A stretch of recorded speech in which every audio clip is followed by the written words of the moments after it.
Welcome to 45 TV Politics with Jude and Drai. Today we bring you very captivating and quite intriguing stories. As much as we try to talk about things that are happening politically in Ghana, hoping that they will be better, it keeps getting worse.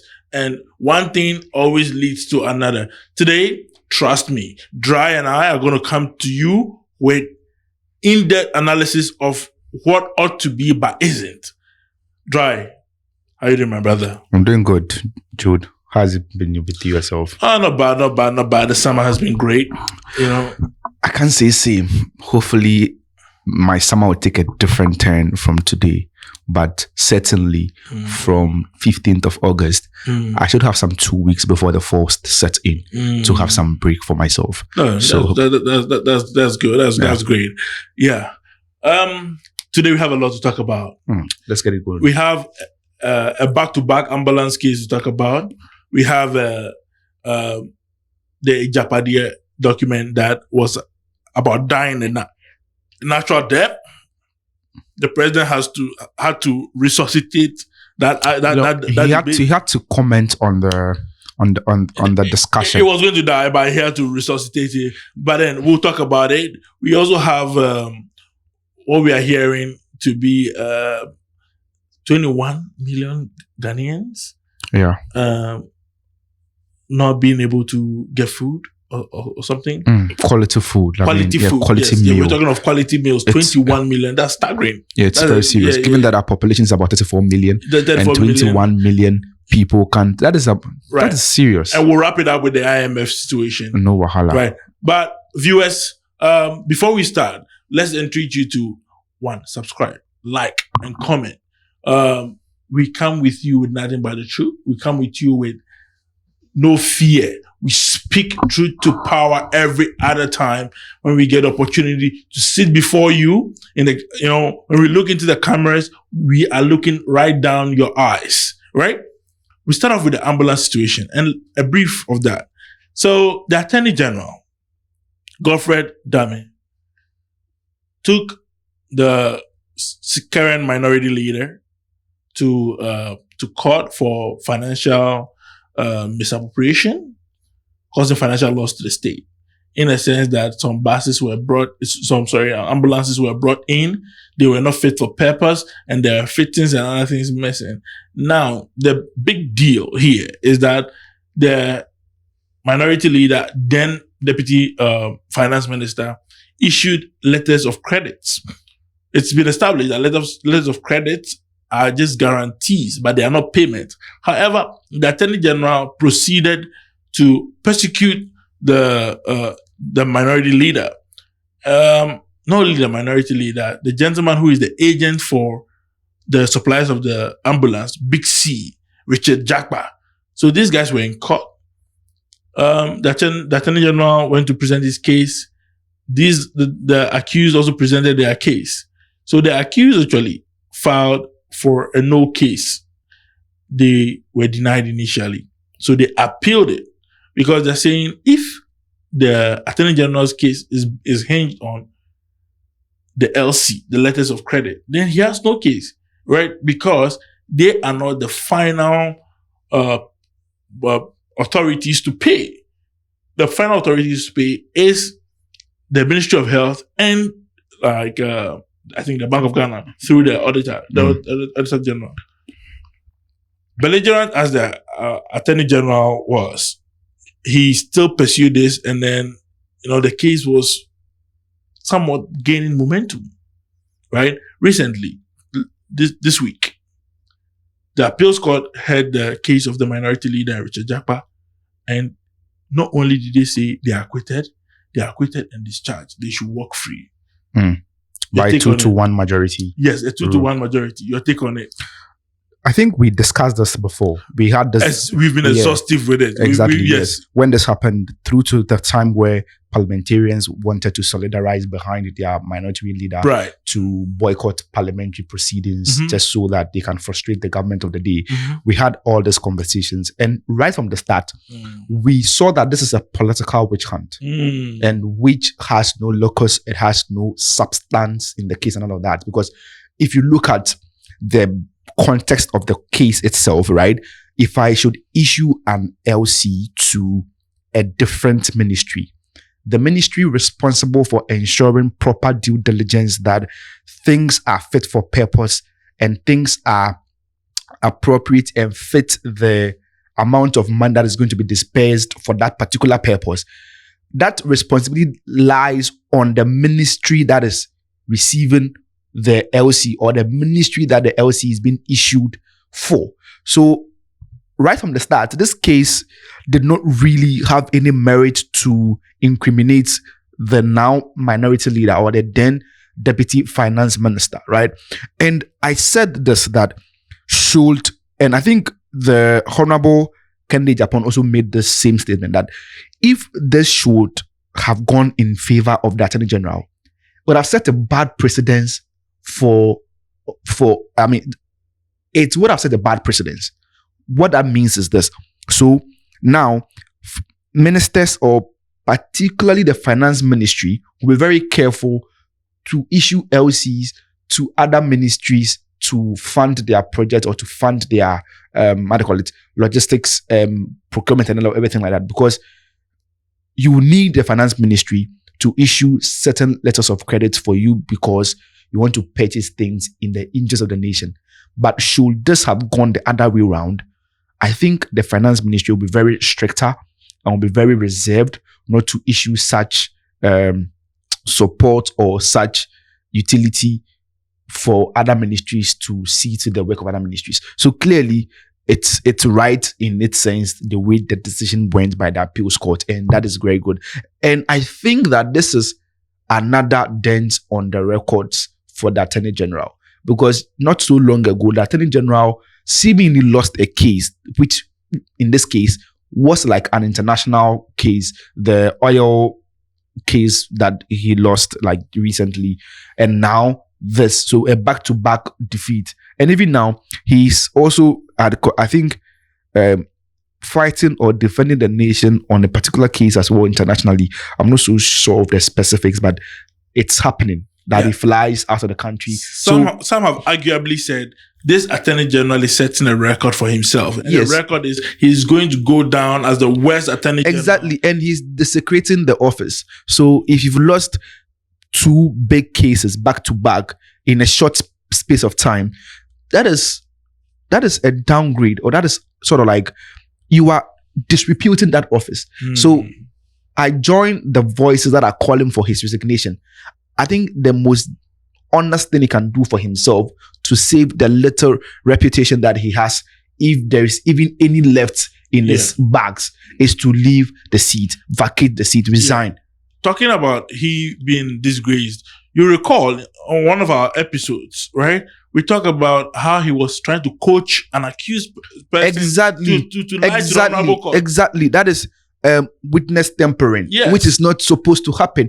And egregious act. Exactly. These things are some of the things that substantiate my assertion or claim that this guy is desecrating the office. He's trying to drag the name or the reputation and integrity of the Attorney General office and the Ministry of Justice office into the mud.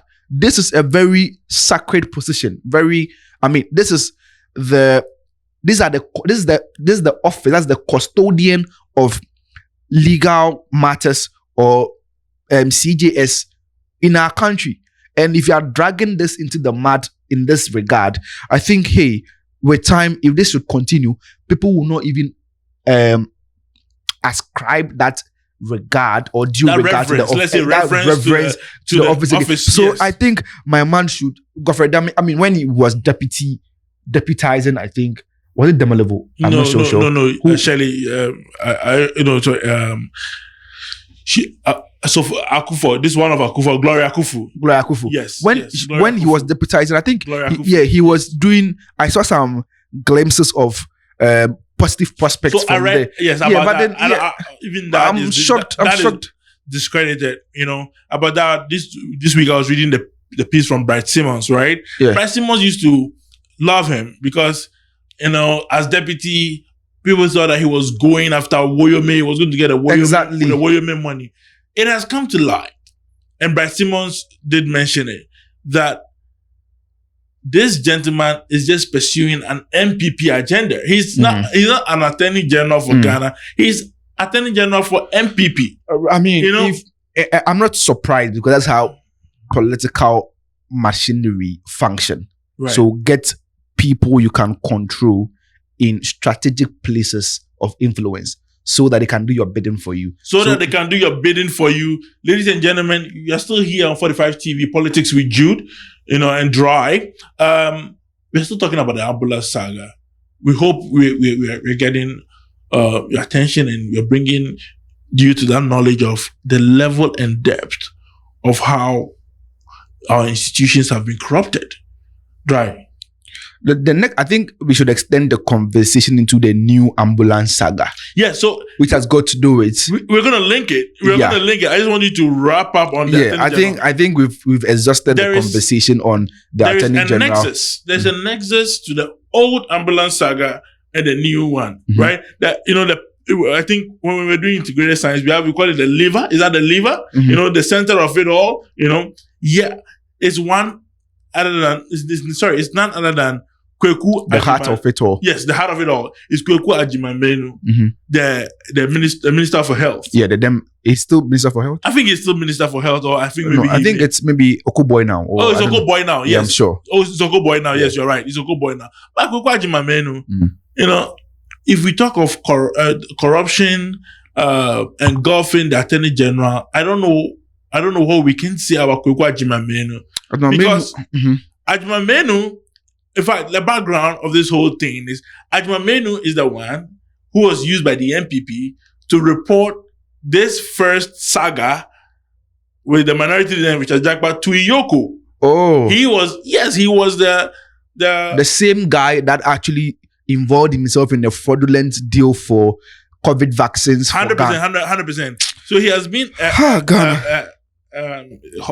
he's been running a hatchet job. He's been the linchpin. Let me put it that way. He's been a linchpin for the MPP. And a parachik going about most of it. Yes, you can say that, right? So he initiated or incited this whole situation with the minority leader.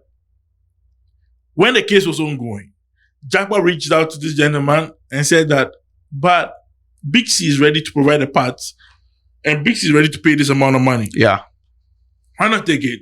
He declined it. He declined the payment, right? Only for us to find out now that the new ambulance saga that is ongoing, where no other but the president's own daughter, through a company they just formed, Service Auto Ghana, or Service Ghana Auto Limited. Auto Limited. Yeah. Right? With no company, with no physical facility, right? I've been given a sweet deal of $34 million, not Ghana cedis. Where 10 million has already been paid. And this same Kweku Agimambenu is at the center of it. What is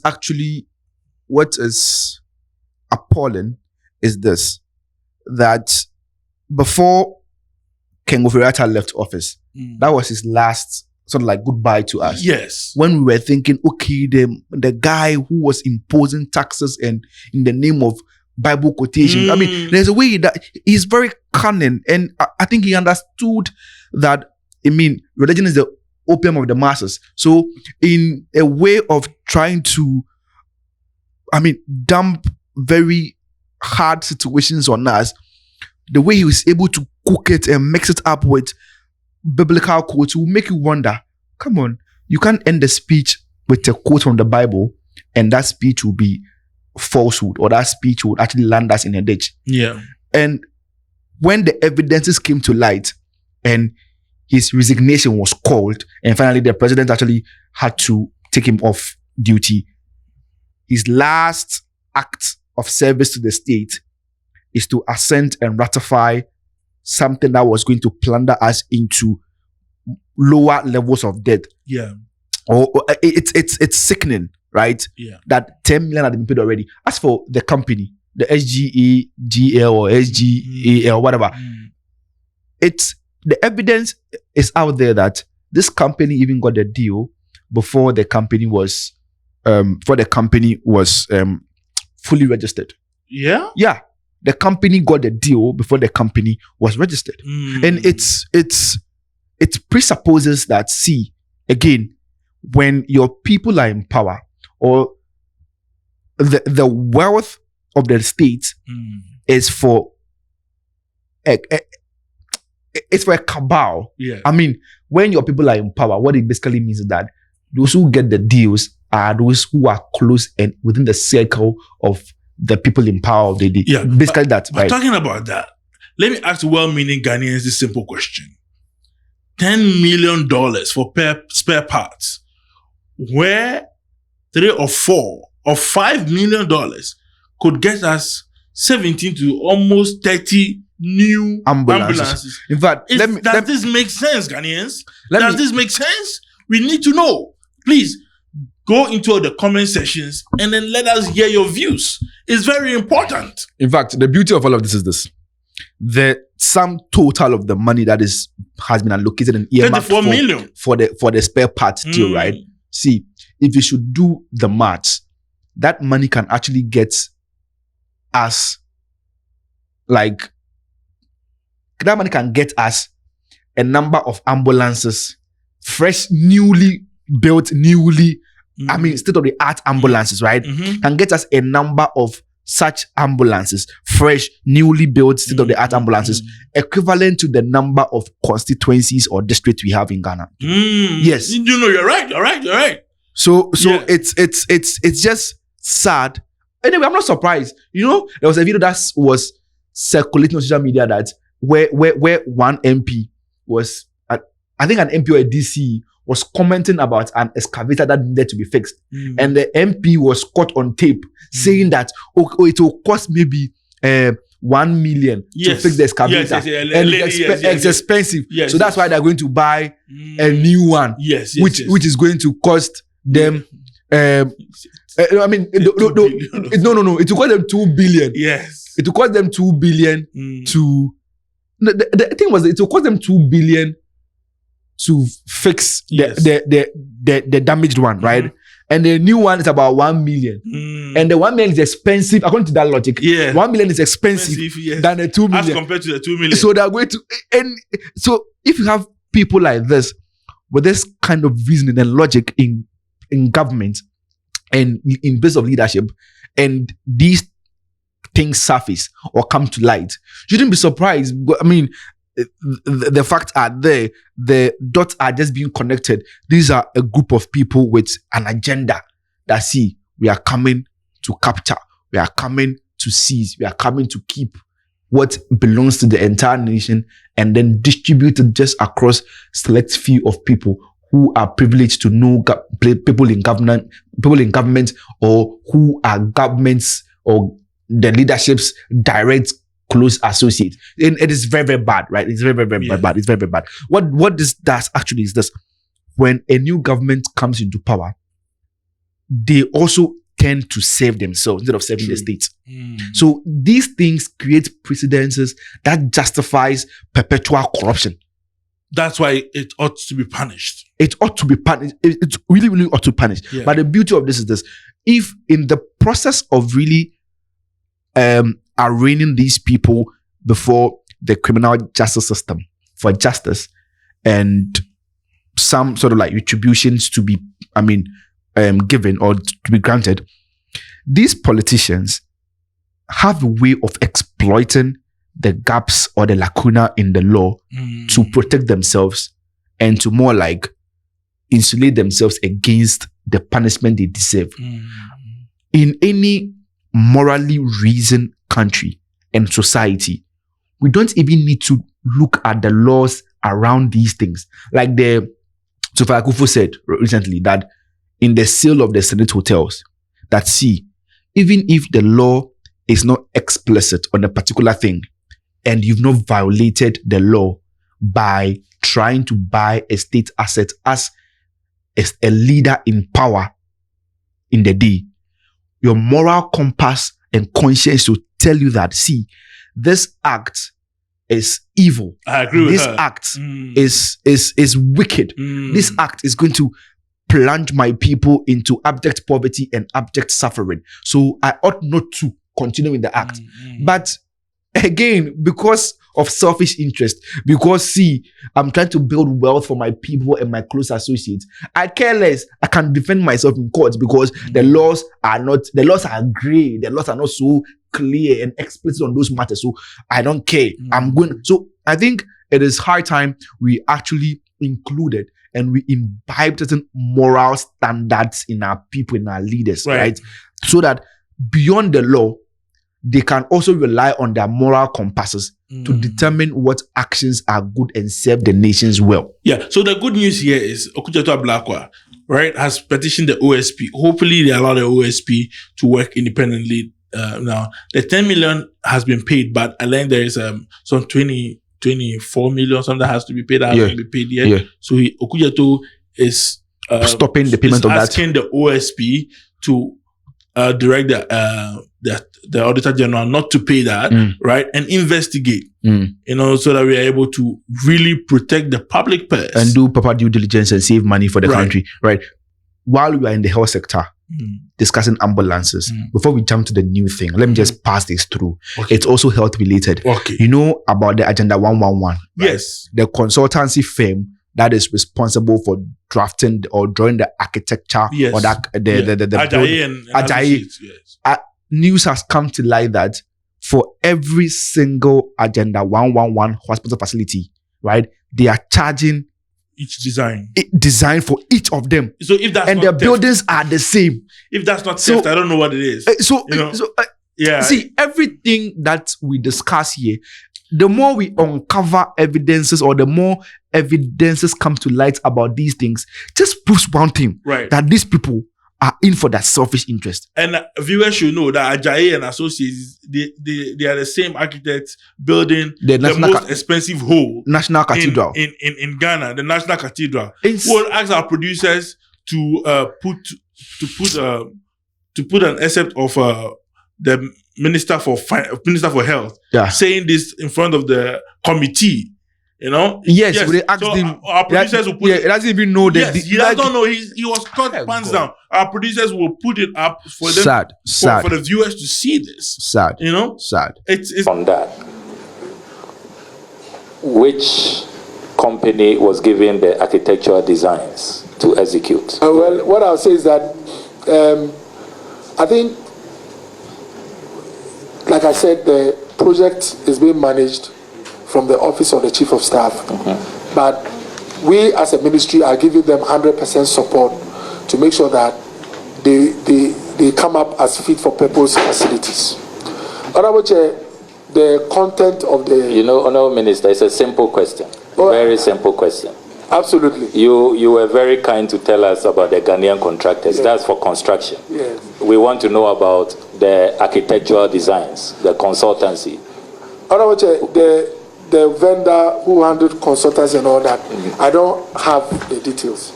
Yes, we don't have the details, but we don't have the details. So how come I have the details and you don't have the details? I'm not saying they are not available, but like I said... So are you telling this committee that you are not aware that Agyapadie and Associates are the architectural consultants?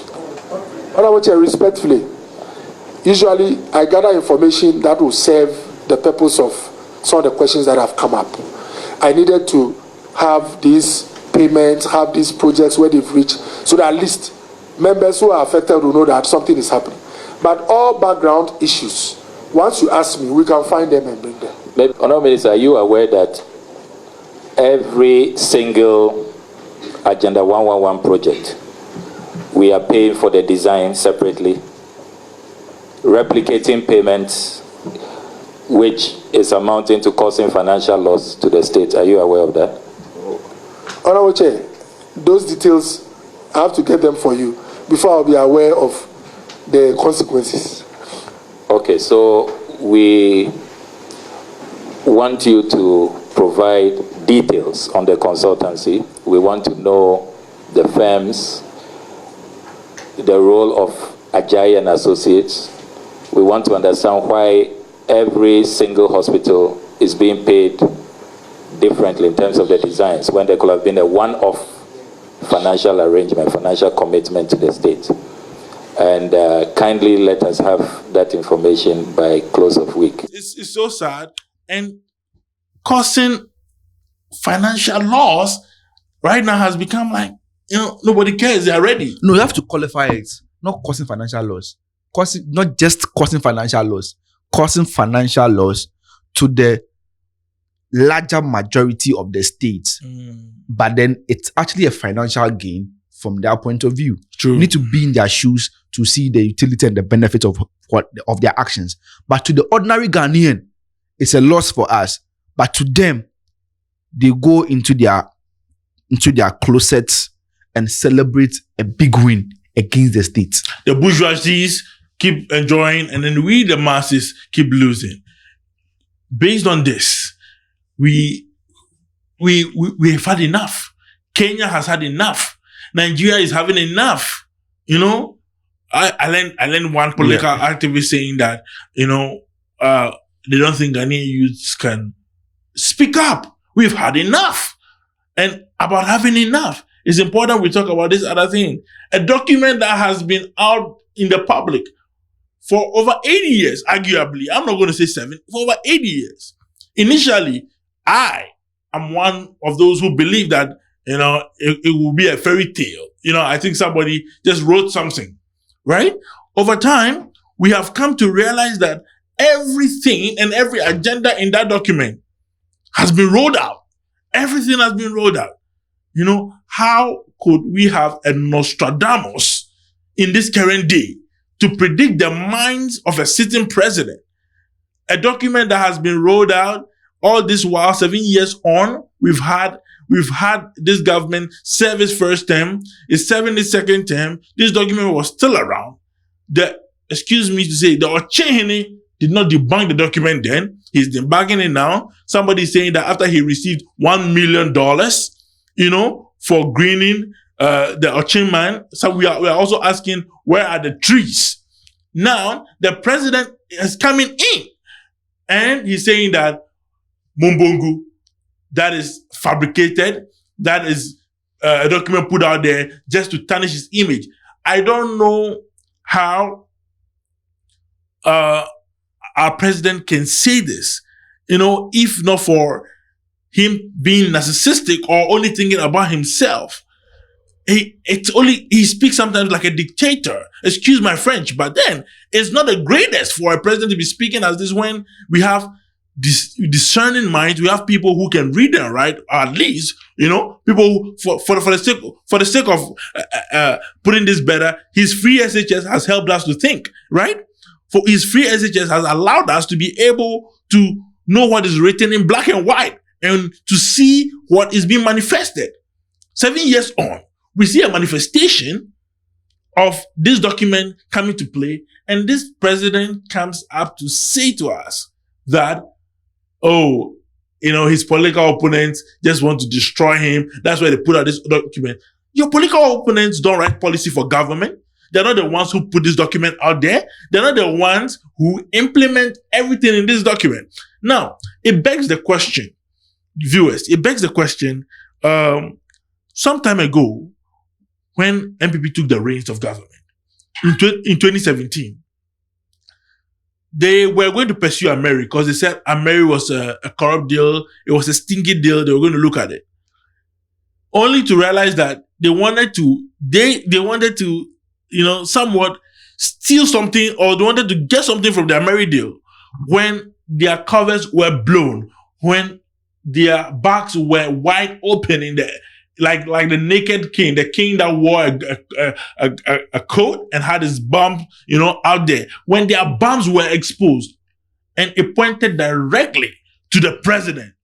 You know what the president did? The president looked for a scapegoat. He was deceived. When the president looked for the scapegoat wasn't enough. This president said he apologized to Ghanaians, but he was deceived and he didn't know, what was inked in black and white. We're talking today about what is inked in black and white.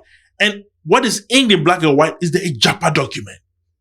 The president cannot insult the intelligence of Ghanaians and tell Ghanaians that he doesn't know what is inked in black and white. What is inked in black and white is when we see that Osafo Mafo's son is now the Director General of SNIP. When we see that banks were collapsed, and then today, the Bank of Ghana itself is running at a loss. When we see that a state insurance agency, right, has been run down, and then a private company, Enterprise Insurance, is the one running government insurance when we are going to secure bonds and whatnot. When we see that Data Bank, who initially classified as an financial institution but not a bank, right, is running most of government deals, then it begs the question that could this document be true? And even if you got to come to us and speak to us intelligently, this is what we want to discuss today, Dry. Bossu, Charlie, the belay this place for you, Charlie. No, but the concomitants, Charlie, I'm so like, passionate about. Boy, you. Yes, I'm so passionate about the president lying to the face of. Yeah, I think you've taken the words out of my mouth, right? If I want to speak, I would probably just echo your voice back to our listeners. But this is the perspective I want to approach the conversation from. You see this, the reason why political parties don't want to ratify a national development plan is because of these things. Because aside winning elections and retaining power, the third thing they want to do is that they want to now secure a future for themselves and for their kings.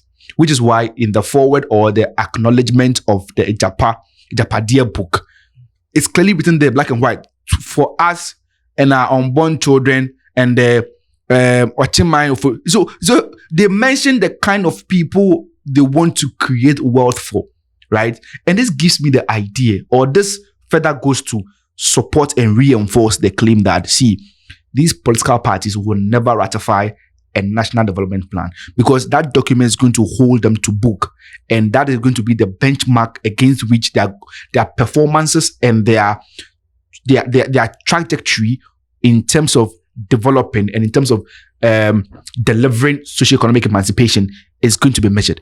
But then again, they won't do that. This is giving me the impression of a gang, right? Group of thieves. You guys remember La Casa, right? Professor leading a master class of how to rob an entire institution. This is what this looks like to me. So a group of powerful people sat down and carefully crafted and drew a plan of how to rob the state. Right. And it's more like this. How do you call this? Field operation plan. It is. That's how I see it. This is a field operation plan. So when we get into the field, this is how we would execute things. This is how we move. Right. And it is being implemented to inch perfect distance. And it gives you reason not to doubt the credibility of that document as something that people carefully sat down and thought through to put out there and to implement. Let's even say that it's fiction and it's fictitious. Somebody's creative writing and creative imagination skills was put to bear, or some clairvoyant or some prophet saw into the future and wrote this book. So it's fictitious. Fair, we understand. Thank you, granted. But to the point where the things written in that book is being implemented, right? To the see, it's been implemented to the. I can't even know what the word to use here. We can't say that, even if we say the book is fictitious, we can't call its implementation fiction. It is real. Yes. It is real that it is in the book that puts Osafo Mafo's son as the board, as the boss at SNIT, because SNIT has a seat at EcoBank, so that you would have access in EcoBank. Yeah. It is, and it has happened. Right. It is true that a group of the larger shareholders in Unibank, one of the man that were collapsed, right, wanted to acquire access in EcoBank, right? So collapse the bank and create that space for an entry of your own to enter and siphon funds for your personal ventures. It has happened. Yes. I mean, the Amari Day you mentioned, a couple of things. So even if we agree the book is fictitious or the book was written by your political opponent to tarnish your image, wouldn't you be smart enough, or are you that dumb to implement everything in the book to its perfection? It beats my mind. Why would you come and say that? Yes. No, see, it's pretty ludicrous for the president to say what he said. The reason why I'm actually going to give Akufo-Addo some leeway here is that I'm one of the people that believe that Akufo-Addo has lost touch with reality.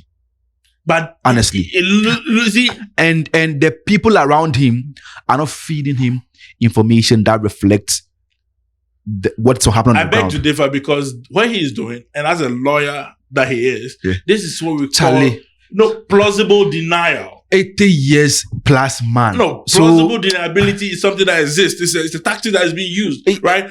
Oh, I'm not going to admit I'm aware. So when he plays out, did he play out?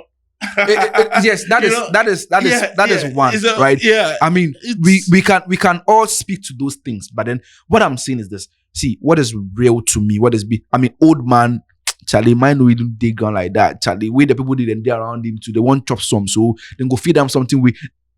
Everybody around him is fanfooling him, sort of, right, to get their way around and all. So that's how I see it. So I won't entirely blame him, but Charlie, thank God that it's left with. Thank God we have only. A government has just two terms, or a person has 2 terms to be president. Hey, that's why he's trying to protect Bawumia. Push Bawumia so hard. In fact, thank you for bringing that up. The book has actually captured that. Bawumia is a part of the book. Yes. That the Achems, not the entire Achems. Yeah. Again, we are talking of the mafia. The cabals within Achem. Yeah. We will not actually throw Achems under the bus. No, they are very good Achems, right? I have great Achem friends. I mean, in fact, there are Achem friends there are Achems that are actually suffering in this dispensation, right? But the other ones that are benefiting off the hardship and the torture that the government of the day is subjecting the entire population to, for them they are excluded. But for this particular elite class cabal Achems, probably called Achem mafias, right? They said that they want to actually make sure power within their party doesn't go to the Ashantis again. Yes. Right? So in order to do that, find a way to introduce someone. And they were very specific, very categorical, that it should be a northerner. And it is, come on, you can't tell me. Yeah. Hey. So if the book was written after their tenure, it would make sense that it's fictitious. Right. But this book has been in existence, at least I would say, since 2020 or 2021. No. Because there was a time where COVID was captured in the book somewhere. Yes. So I have reason to believe that maybe it was captured, or this book was drafted for the second time. So, but then again, I don't know the fact of the timeline of the book. The book has been right. in existence for a very But long to time. go to the details of what is happening as it's being captured in the book, and not as a retrospective writing, but rather a futuristic one, tells me that, see, this is nothing but people were in the engine room. People were on an idea board. People sat down, brainstormed, and carefully crafted a field operation plan to come and loot, share, and plunder the state in this way it is right now. Viewers, we want you to comment, want you to like, we want to hear from you. We want to hear your voice.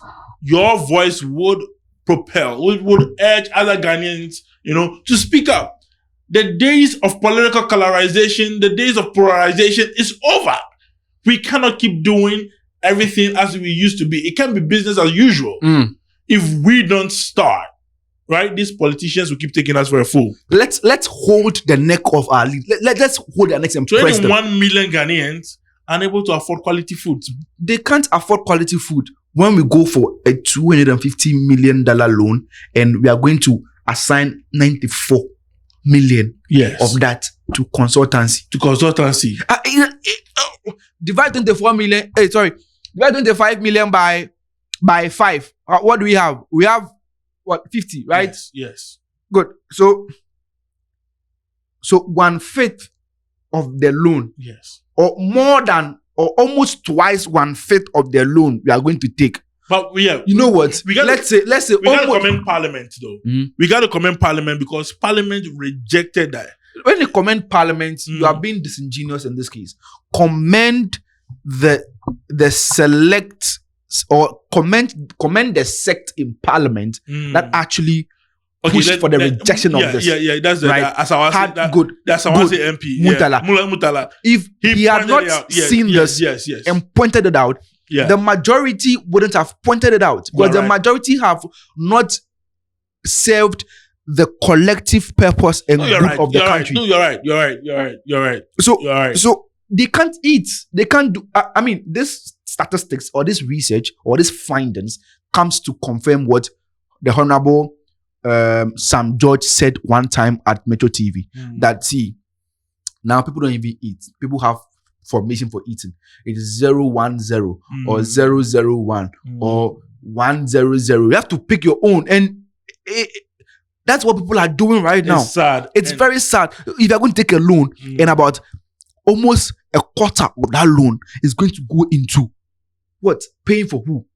This government has not even a quarter. Yeah. It is more than a quarter. This government has been reckless. Of that loan is going to go into a consultancy, which is, you see, if you take this simple principle, if you take loan, right? If you take any financial instrument, put it into use, that it grows and generates revenue for you. And is able to service it. Exactly. Yes. So that the growth and the revenue you are getting from putting that money into a productive use would service the debt of the money.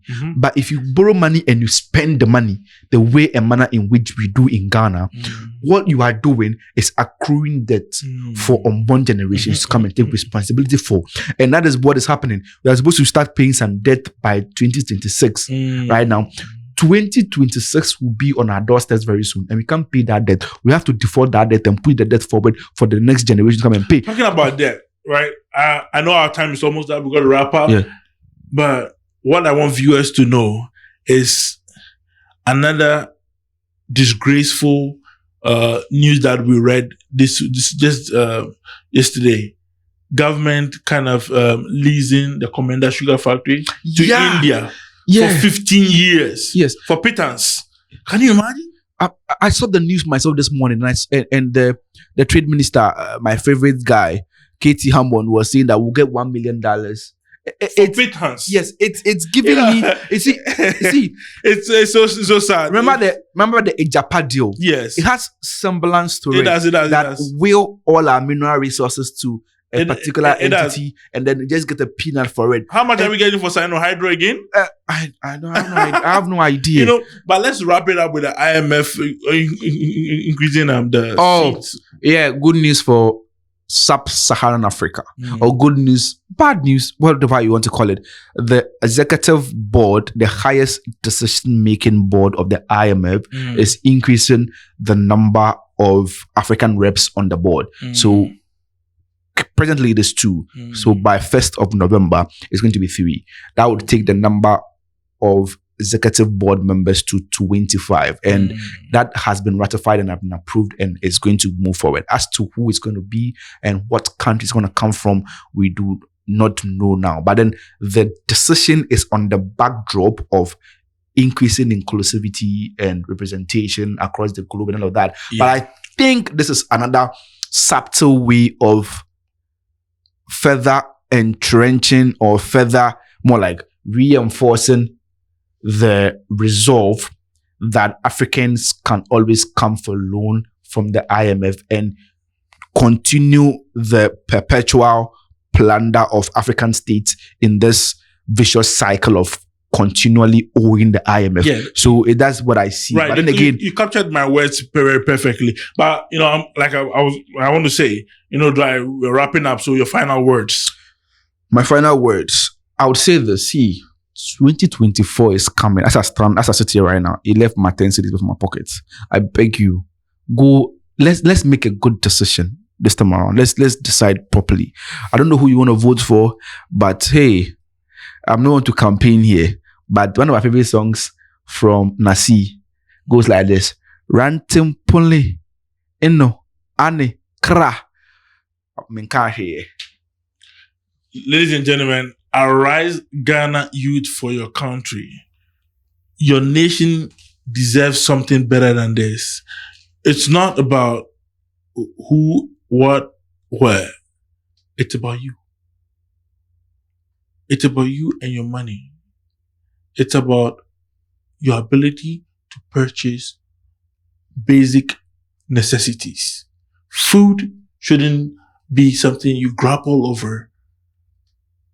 But we have gotten to that point.